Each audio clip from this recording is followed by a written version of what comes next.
It is day 10 of validating an idea to prove anyone can do it. And today I'm going to show you how to turn one piece of content into 12. Let's go. Okay, so I'm going to do my best to speed run this, but I'm not going to hold anything back. I'm going to show you exactly how to turn one video into 12 pieces of content live. So this is going to be a little bit longer than I usually do, but let's dive in.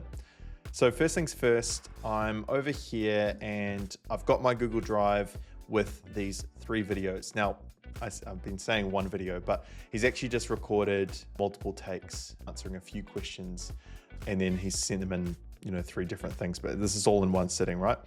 So the first thing I've done here is gone into Premiere Pro, dragged all 3 in, and all I've done is just clipped them. So I've cut out the ums and ahs, nothing else.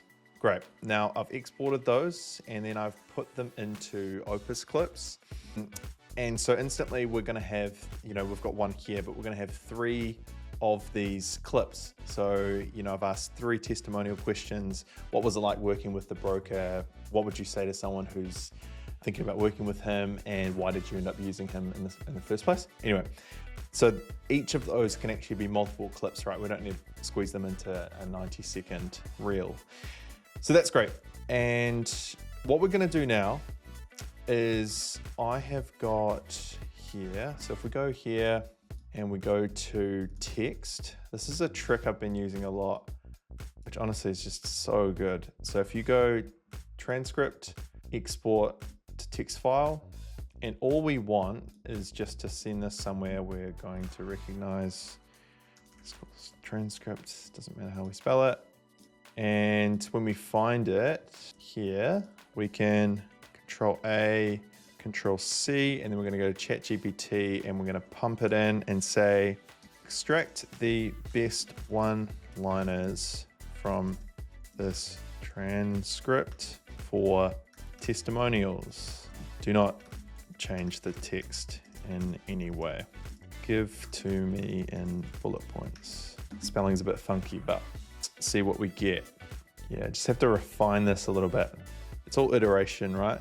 One of the cool things was, we started thinking outside the box. Getting creative and being able to bounce ideas off him was huge. That's a good one. I went away and got me answers, came back to me, which I thought was really cool. Something I appreciated was working. Okay, cool.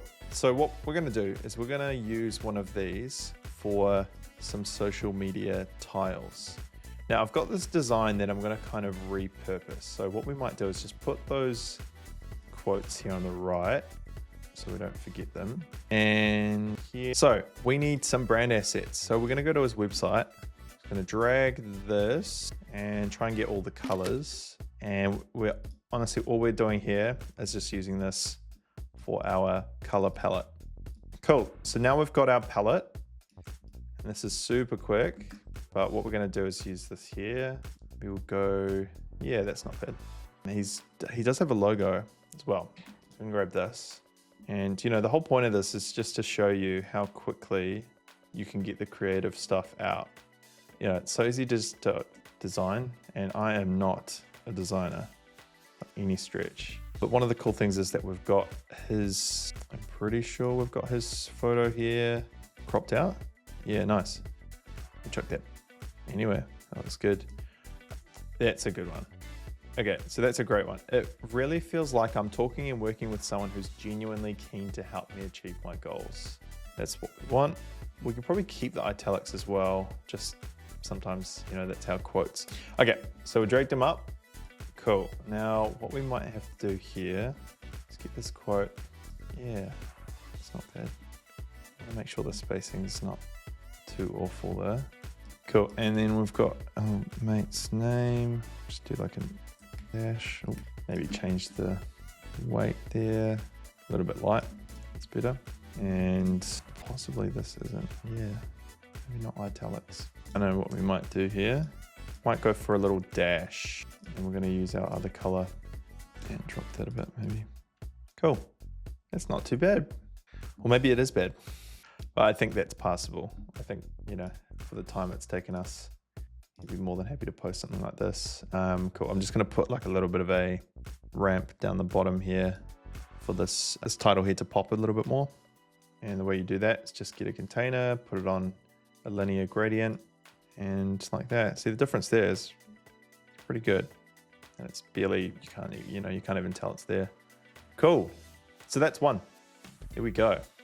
Now, if we push that out over there, one of the things we can do is just use this as a template and then just grab another one. Bang. We're gonna adjust this now. Drag this up. Actually don't mind that just floating, eh? Maybe not. So we can definitely change the format here too. Like we could do square, landscape. I mean, you'd probably stick with something like this. Cool, but let's mix it up a bit. So we could go here and we could go, actually, let's just keep this real simple. Drop that and maybe this whole thing, get rid of this. Maybe this whole thing is a gradient here to light. Oops. Nice. Probably don't need that. We could do some circles, smaller circle, little trick, give it a bit more depth. And then we just go, one of them's linear. This one can be radial. Okay. And then now here, this one's not the most compelling one, but it's fine. Bang. So we have turned so far one piece of content into 3 slides and 3 videos. So that's 6 pieces of content already.